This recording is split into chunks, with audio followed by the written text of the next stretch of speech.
Hello everyone, in this topic I will be talking about the basics of the Indian Contract Act. So, contract is mainly the agreement plus enforceability. As famous legal jurist Pollock has said, every agreement and promise enforceable at law is contract. Now, one of the most crucial things to know about the contract is that what are the essential and legal rules for the valid contract. Alright, so first of all, there must be an acceptance to the offer being made. So for that, there shall be at least two parties. Alright, so one has to make the offer and the second has to accept that offer. And when this offer the offer has to be made, and then only acceptance can be done. So for the first and the foremost essentials, we see that there must be an offer made to the other party and the acceptance of that offer shall be done. Now the second is there must be the mutual consent of the parties. Now this offer and acceptance shall not happen because of coercion, or say because of misrepresentation. No, there shall be consent. Without the consent, there shall not be the offer and the acceptance will not be accepted.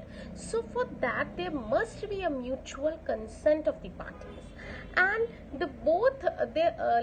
there shall be consensus ad idem, which means that there shall be the meetings of the minds.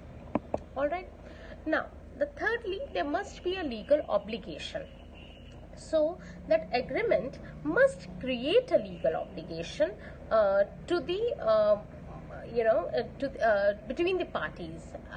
It shall be the legal duty to do that act for which the agreement has been done, and also the parties shall have the intention to create the legal obligation.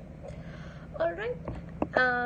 Now there shall be the free consent of the parties. Like I already said, I tried to say this point in the second point as well, that whenever we are entering into the contract, there shall be the free consent of both the parties. There shall not be undue influence or fraud or misrepresentation of facts. It shall be made with a clear mind, with consensus ad idem.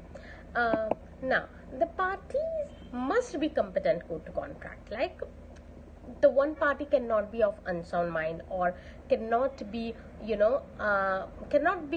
less than a legal age to enter into the contract. So they shall be competent enough to enter into the contract.